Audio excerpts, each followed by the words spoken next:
Hi everyone, welcome back to 098. I'm very excited about starting our new unit today.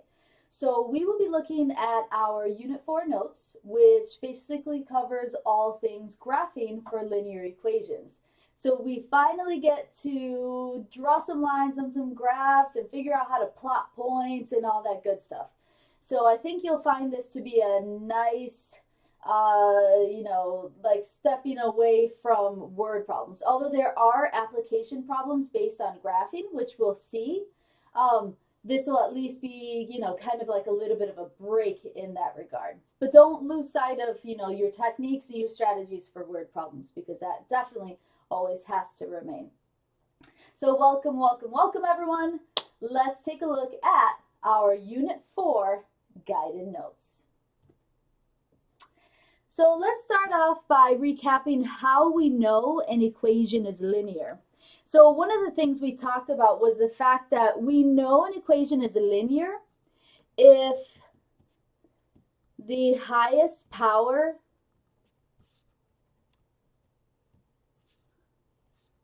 of the variable is 1. Okay, so that's kind of a simplistic way to think about it. The highest power of the variable is 1. We also have to keep in mind that in any term, there is only one variable max, right? So essentially, the highest degree is 1. And I'm actually going to add that terminology, even though later on we'll talk about degree. So I'm going to say the highest, or you don't even need the highest degree of the polynomial is 1. Let's get rid of that. We don't need that word. The degree of the polynomial is 1. Again, this terminology we'll see a little bit later, but I want you to get used to that idea of, in that particular equation, for any term you have, there's only one variable, and that variable is to the power of 1. Okay, nothing higher. So what I want you all to be familiar with up front is the different types of linear equations that we're actually going to see in this unit. So I'm going to give them names so that as we progress through the unit, we can call them by their name. Okay? So for instance, the first equation is 2x minus 3y equals 5. This is an example of an equation in standard form. Okay, standard form is essentially ax plus by equals c, where a, b, and c are real numbers. Okay, our second equation is y is equal to 1/5 x minus 3. So this is just an example of an equation in slope-intercept form. Slope-intercept form. We are going to be looking at that form in particular as pretty much all the time when we graph equations. This is definitely the form that you want to get used to, and that is the form that we're going to essentially put our equations in so that we can graph. We don't have to do it this way, but I definitely want you to be super, super, super familiar with slope-intercept form. The third type of linear equation we will see is y plus 4 is equal to negative 3 times x minus 7. That's an example of a linear equation in point-slope form. We won't actually see point-slope form until towards the end of this unit. But no worries, when we get there, you'll understand exactly when we use this form. We have x equals 3. This actually represents a vertical line. Completely vertical. No slope whatsoever. It's completely vertical. And then the fifth type is y is equal to negative 1, which is our horizontal line. And that one has a slope of 0. Okay? So we're going to see each of these equations at some point throughout this unit, and some of these more times than others. Okay, Let's look at the Cartesian or the rectangular coordinate system. I want you all to be very comfortable with plotting points. That is super important. I should be able to give you an ordered pair and you should be able to say, oh yeah, I know exactly how to plot that. So I use the terminology ordered pair. So our ordered pair form for plotting points is x then y, right? So x coordinate, y coordinate. Essentially what you're going to do is you're going to move left or right in the x direction. So on the x-axis, we move left or right according to the number here in our first position. And then from that position, you move up or down in the y direction. So to plot an ordered pair, it's always of the form x, y. Ordered, alphabetical order, okay? One of the things I like bringing up in class is the game Battleship. So for instance, if you wanted to, let's say, identify a point on the grid where you think your opponent may have a ship, you will say some sort of command. And that person will let you know whether or not you hit their ship because it was in that location or it was a miss. So an example of some sort of, command would be A3, right? That's an example. We use A3 because we need a vertical and a horizontal coordinate. If you just shouted out A, then the person who's playing Battleship with you may say, you don't quite understand how to play this game, and I don't think we're actually going to be able to play. Because when you think of it logically, if you're picturing the grid, if you've played Battleship before, and if you haven't, please do it. Battleship, it's fun, okay? It's really fun. But if you think of that game, and if someone just shouts out A, then they're talking about either the entire row or the entire column, and you can't just guess an entire column or an entire row, depending on the orientation. You cannot just do that. So you have to be specific. A what? So if you say A3, you could potentially be talking about column A, row 3. That one spot. Is there a ship there? If there is, it gets hit. So when we think about plotting points, I want you to have that in your mind. If you tell me, for instance, that one of the coordinates is 3, I'm going to say, I don't understand what you mean. 3? What does that mean? You have to give me an ordered pair. Pair being 2, ordered x then y. So if you said something like 3, 1, that would be more meaningful. That would make sense. That would be a point somewhere on the rectangular coordinate axis, okay? So it's very important that you use 2 values for your coordinates, x then y. Battleship, play it, it's fun. So first, I would like to, before we identify some points, I want to identify the quadrants. So if you think about superimposing a clock right over this grid here, I think you would all agree that 1 o'clock is in the upper right-hand corner. So this is quadrant 1. And then when you think of 4 o'clock is down here in the lower right-hand quadrant. So 4 o'clock is here. So once you've identified quadrants 1 and 4, then it should make sense that 2 is in the upper left and 3 is in the bottom left. So 1, 2, 3, 4. That is how you note your quadrants. Any point within this quadrant is in quadrant 1, and so on and so forth. Okay? As an example of plotting an ordered pair, let's say I wanted to plot the point, we'll do 4, 3. That is the point 4, 3, or the ordered pair 4, 3. Exactly, Hannah. That's perfect. You're thinking about it as counterclockwise, 1 all the way to 4. So if we want to plot the point 4, 3, notice we move left or right in the x direction. This is a positive 4. You're going to move left if it's a negative, and you're going to move right if it's positive. With your y direction, you're going to move up if it's positive. You're going to move down if it's a negative. Hopefully that makes sense. Left negative, right positive in the x direction, and then similarly in the y direction, except up and down. So 4, 3, we have 1, 2, 3, 4. That's our x coordinate, but we're not done. Up 3, 1, 2, 3. We can plot that point, label it A, and that is the coordinate 4, 3. That's how we would plot that particular point. How about we do one more for good measure before you give this a shot? So let's say I have -1, -5. So if point B is -1, -5, I love it, Hannah, that's awesome. Then notice here X, then Y. So X indicates you're going to move left 1, right? It's a negative, so you go left 1. And then the Y coordinate is a -5, which means you're going to go down 5. So left 1, down 1, 2, 3, 4, 5. And here is point B. All right, excellent. Let's turn the page so that you can try these yourself.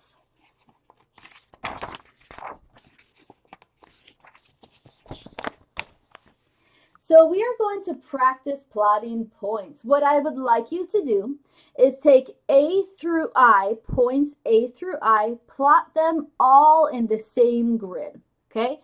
Then I want you to indicate which quadrant each of those points is located. Once you're done, go ahead and let me know in the chat. I'll give you a couple minutes just in case. Let's see how you do. You are all doing beautiful, beautiful work. So we are going to plot the point A, which is 4, 5. So we move right 4, 1, 2, 3, 4, and up 5. 1, 2, 3, 4, 5. And there is point A. Notice that point A is in quadrant 1. So that's exactly what you should have had. Excellent, Hannah. Point B is in -2, 1, so it's left 2 and up 1. Here we are. This is B, and that is quadrant 2. Next, we have the point 3, 0. This is C. So 3, 0. Think about this logically. That means we'll go 3 in the X direction, 1, 2, 3, but then 0 in Y, which implies we stay on the X axis. So there actually isn't, it is not in a quadrant, but we can identify that it is on the X axis. The point D is 5, -7. So 1, 2, 3, 4, 5, but then -7 means we go down. 1, 2, 3, 4, 5, 6, and 7. And this is point D. Notice that is in quadrant 4. For point E, -6 and -2, we're going to go left 6, 1, 2, 3, 4, 5, 6, and then down 2, 1, 2. There is point E, and that is in quadrant 3. For point F, we have 0, -1. That just implies we don't move in the X direction. We just essentially stay in the center, but then we have to move down 1 unit. So we are on the Y axis. And we can label it so. Perfect. Next we have G, which is -6.5 and -4.5. This one tends to be a little bit uncomfortable, but I want you to think about the fact that you know where that half point would be. So -6.5, -4.5, let's take a look. -1, -2, -3, -4, -5, -6 and a half. And then it's a -4.5, so -1, -2, -3, -4 and a half. So we are right smack in the middle of those lines. Yes, exactly, Kevin. So you're just trying to squeeze it right in the center so that it's easy to see. And that is point G, which is in quadrant 3. Next, for point H, I wanted to introduce to you an ordered pair that was in fraction form, again, to kind of make you uncomfortable. So when you think about plotting the ordered pair 9/2, 3/2, we have to think, okay, well, I'm comfortable with decimal, so why not convert to a decimal so it's easier to see exactly where I'm going to plot this. So 9/2 is 4.5 and 3/2 is 1.5. That's a 4 right there. 4.5, comma 1.5. So 4.5, 1, 2, 3, 4.5, and then 1.5, 1.5. And here we are in that little spot right there. That is point H. Sorry that these two are so close together. That's in quadrant 1. And then lastly, we have point I, which is 0, 0, which means we'll be right smack in the center of the grid, which we will call our origin. Beautiful. Hopefully, plotting points is something that you naturally excel in. If you struggle a little bit, just be sure to continue practicing to make sure that you're plotting the points correctly. What I'd like to do now is I want to teach you one of the ways we can graph lines. So let's say that we don't know any other technique to graph except for the fact that we know how to plot points. Okay, so we are going to use a technique of plotting points to graph a specific line. So what I've done here in our notes is I've actually written out an example for you, and I've also written out the steps that you would take to graph by plotting points. So let's go through this one step at a time. And again, if you need to rewatch this video so that you can hear the steps through this process, go for it. You have access to this for forever, okay? So we have 3x minus 4y is equal to negative 12. Currently, this equation is in standard form. And I'm going to write that because I want you all to get used to this terminology. So currently, my equation is in standard form. One of the techniques we're going to use, and the first one we're going to learn, is how to graph by plotting points. So step number one would be to rewrite the equation in slope-intercept form, which is y equals mx plus b. What that implies is that we have to get y by itself. This is going to make you think back to Unit 2 when you isolated the variable. So we're essentially going to do that process. I want this term completely by itself, which means we have to move 3x. So we want the negative 4y by itself. It's a positive 3x, so we're going to use the opposite operation to move the term to the opposite side. Now here's one thing that I want you to consider, and I'm actually going to bring this a little bit closer here so that you can see this better. Hopefully that's a little clearer. When you bring the 3x over, right off the bat, we know that these are additive inverses, otherwise known as opposites, and they cancel each other out, leaving you with a 0. So 0 minus 4y is just negative 4y. But what I want you to do from now on is write your expression or your equation in descending order, meaning the term with the variable, the negative 3x, will be written before the constant term, which is negative 12. Okay? Negative 3x, that gets written first, and then negative 12 will be right after. So your term with an x has a higher degree than the term without an x. And again, we'll talk about degree later in this semester. But I want you to write it in this form. Also notice, y equals mx, and then plus b. So we're getting towards isolating y. We don't quite have it isolated yet, of course. So our last step to get y by itself, notice we have negative 4 times y, which implies we have to divide by negative 4. Now here's the other piece that I need you to start doing. I need you to start dividing each term individually by that negative 4 instead of grouping the terms together. So we know we are dividing every single term by the same quantity, so I want us to actually physically do that. Negative 4 divided by negative 4, that's a 1, so we're left with y. Notice here we have a negative divided by a negative. Clean it up. Negative divided by a negative is a positive, but 3 over 4 does not reduce, so we're left with 3 over 4x. And then we have a negative 12 divided by a negative 4. Well, I can simplify this. This becomes plus 3. So step number 1 is now complete. We have rewritten the equation in slope-intercept form. Perfect. That's the first thing we're going to do. Step number 2.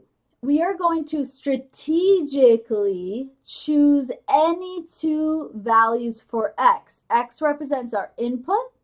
It also represents our independent variable. Okay, and I'm actually going to write that in here as well. The input is the same as independent variable. What that essentially says is that y, our value of y, depends on what we plug in for x. Okay?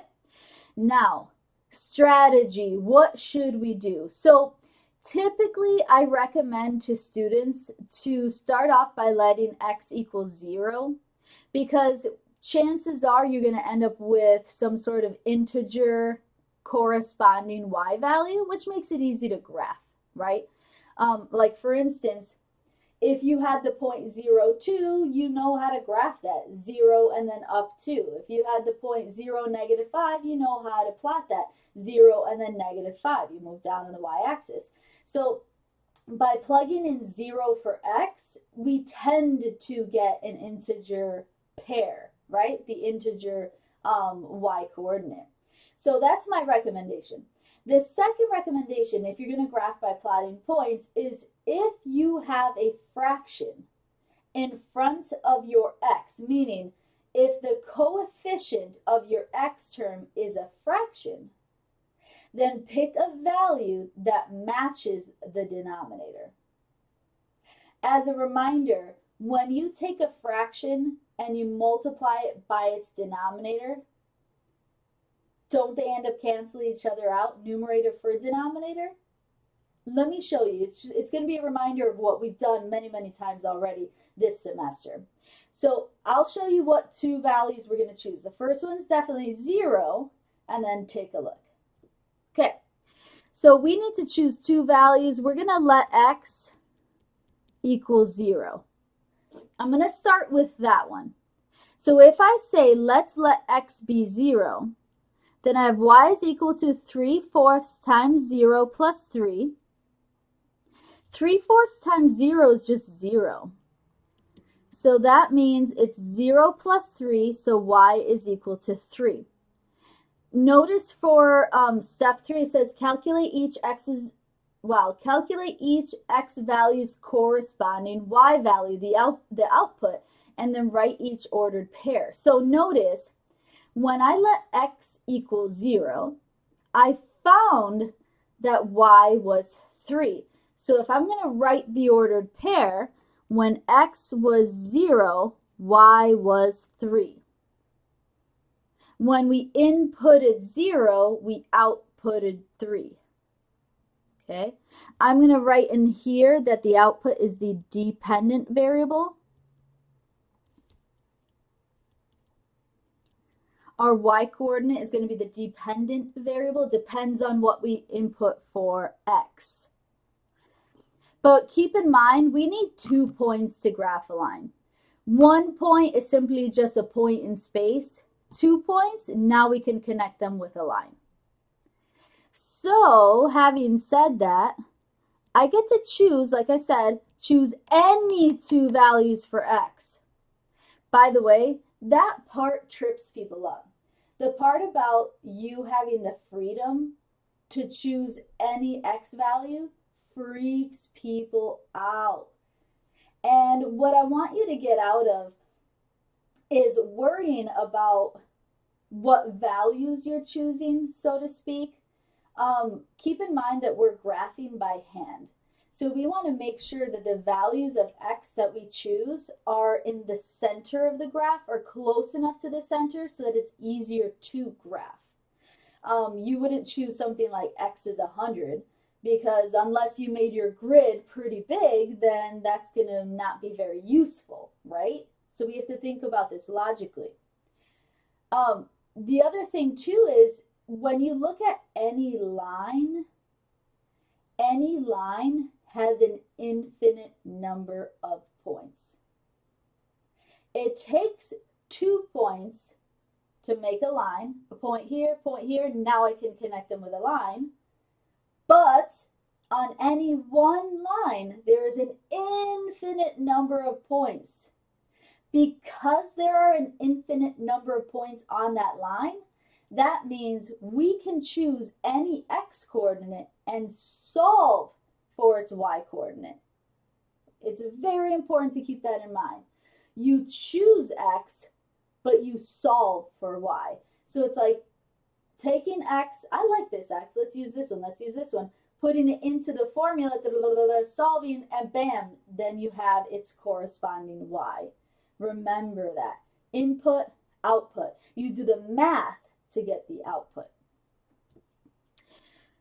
So for the second value, because I have a fraction here in front of my x, I actually am going to choose the value of 4 to input for x, and I'll show you why. So let's let x be 4. Check this out. Y is equal to 3/4 times 4 plus 3. We already know how to multiply by a fraction, right? If we write 4 over a 1, notice the 4's are going to cancel. 4 divides into 4 once, 4 divides into 4 once. So numerator for denominator, they cancel. 3 times 1 is 3, and we're left with y is equal to 6. So if y is equal to 6 when x is 4, then we can write that ordered pair. Remember, order, alphabetical order, x, then y. Now that I have my two ordered pairs, I can now plot these 2 points and connect them with a straight line. That is the beauty of graphing by plotting points. You can use this strategy for any linear equation that you have to graph. You will find that the different strategies we're going to learn later in this unit will move you away from this idea, but this is something you can always fall back on. Think of this as like a fail-safe, okay? But we do need to practice this and make sure that we understand exactly how to do this. So let's try it again. Number 1, we have negative x minus 3y is equal to 6. So according to our rules, step number 1 is to get y completely by itself. Think about isolating the term with y. So if it helps, you can circle that term and say you want to get it by itself. Doc, you asked a really good question. If you have a fraction as the coefficient of your x term, I would always pick a number that matches the denominator. I would do that just so that I can result in some sort of integer value, whether it's positive or negative, right? It doesn't matter. But that way I can actually plot this easier. That would be my recommendation. If there is no fraction in front, then you could pick a small number for x. And we'll see examples of that in just a moment. So we want to isolate our y. So what I'm going to do is I'm going to bring this negative x over to the other side by using the opposite operation. So I'm going to add x to both sides. Notice here these terms cancel each other out, leaving us with 0. So 0 minus 3y is negative 3y is equal to. Now, again, we're not going to write 6 plus x. I want to write this in descending order. Also notice these are not like terms. So they do not just become 6x. Okay, let's think about that critically. They're not like terms because they don't have the same variable. So we're going to write this in descending order. The positive x first, and then the positive 6 comes afterwards. Next, I want to isolate y by dividing by negative 3. As we learn, we're going to divide each term individually by that negative 3. So let's take a look at what happens. Notice here, negative 3 divided by negative 3 is a 1, so you're left with 1y, which is just y. Next, this is the part, this particular spot can sometimes trip people up as well. Notice here in front of our x is actually a 1, so we have a 1 as a coefficient, but since it's being divided by negative 3, we can write that as negative 1/3 x. Do you see how these two say the exact same thing? These are the exact same expression, but written appropriately. And then we have positive 6 divided by negative 3, which is simply a negative 2. We simplify. Perfect. That was step number 1. Rewrite the equation in slope-intercept form. And we started with standard, but we rewrote it in slope-intercept form. Next, we're going to strategically choose two values for our input for x. As a reminder, I would recommend choosing 0 for x as one of your two values. It's going to make life easier, and I want your lives to be nice and easy, especially when you're going through this process. I just want you to have a nice time with it. Don't overthink it. So we're going to let x equal 0. And while I'm doing this work, in the chat, can you give me advice on what x can be for our second value? Go ahead and type that into the chat as I solve this. So if we let x be 0, we're going to plug that in, right? We're making that substitution. So when x is 0, I want to know what y is. Notice negative 1/3 times 0 is 0, so that goes away. So we have 0 minus 2, and 0 minus 2 is negative 2. Our corresponding ordered pair was, when x was 0, y is negative 2.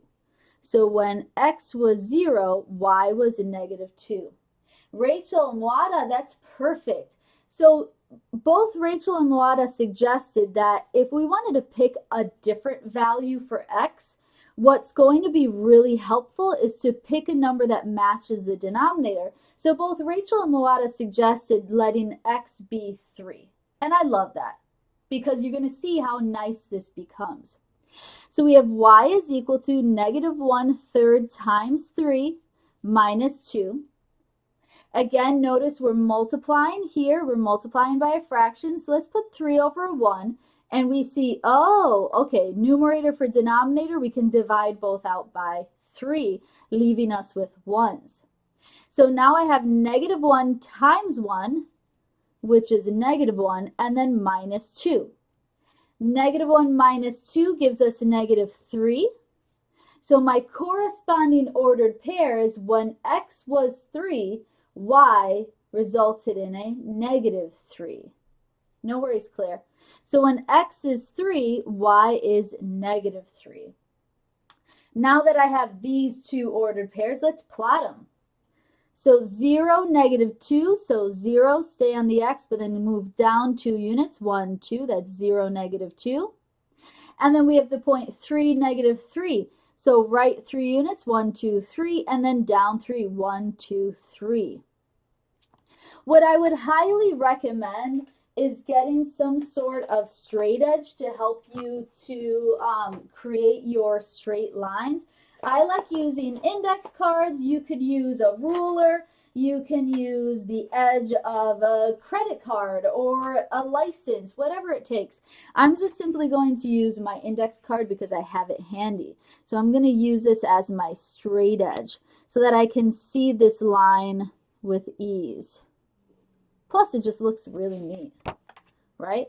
Draw arrows on either end to show that these continue in either direction towards a negative and positive infinity. So essentially, your domain and your range are all real numbers. Okay?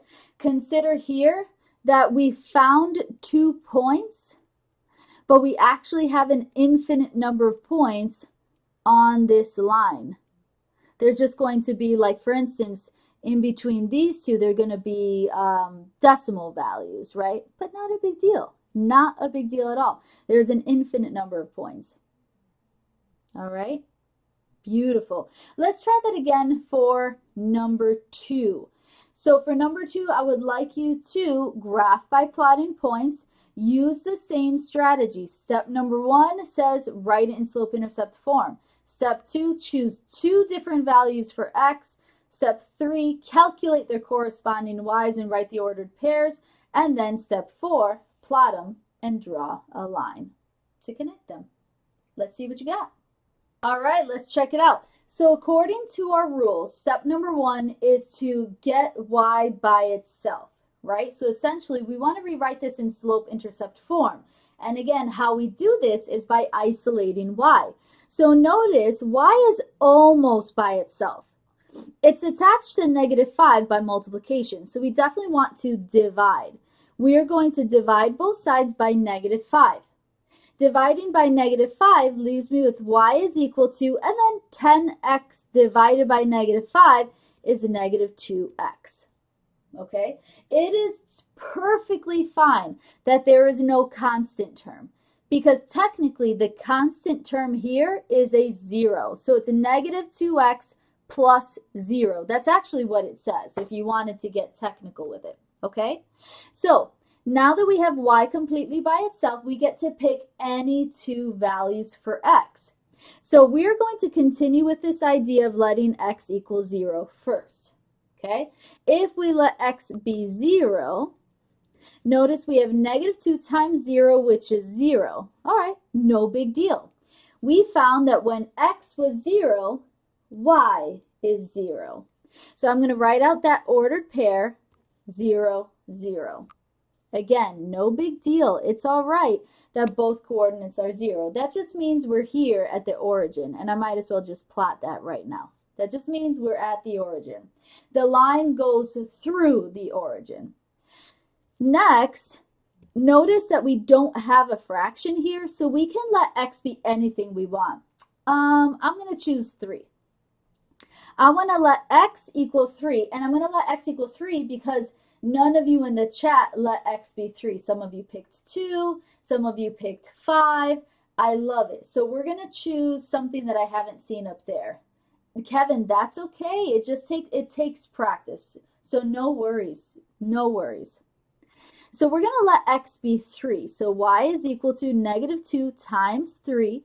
That gives us a -6, which means when x was 3, y is a -6. Hopefully that makes sense to you all. You inputted 3, it outputted -6. So now I'm going to plot that point. So 1, 2, 3, and then -6. 1, 2, 3, 4, 5, 6. Perfect. I'm going to go ahead and take my awesome straight edge, and I'm going to make a straight line. I'll make this nice and long. And I just want to make sure that I've lined up my 2 points really well so that I can see this. Super cool. Now I want you to notice something. In the chat, some of you solved for y when x was 2. So let me show you what you did. You said, let's let x equals 2. By the way, you don't have to do this part. I'm just showing you what you did.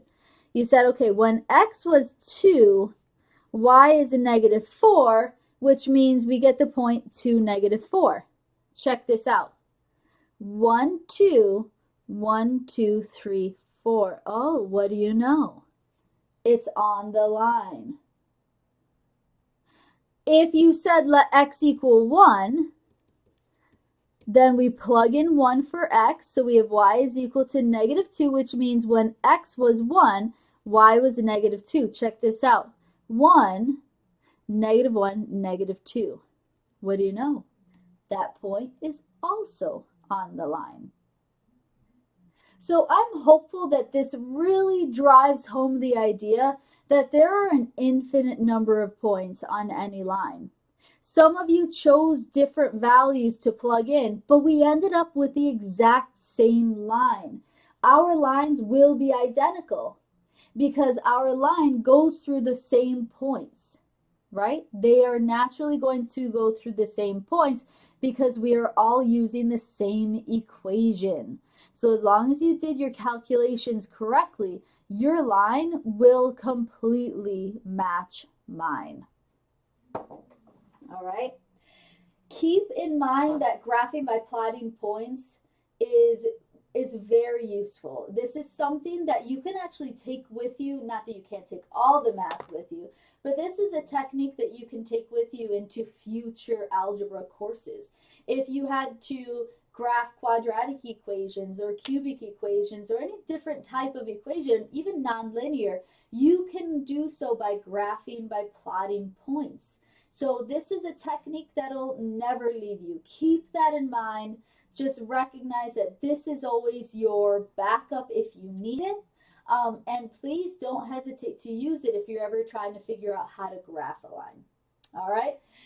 On that note, Excellent, excellent work today. We're going to end here and we will continue in tomorrow's class. We'll look at vertical, horizontal lines, and we'll see how far we get.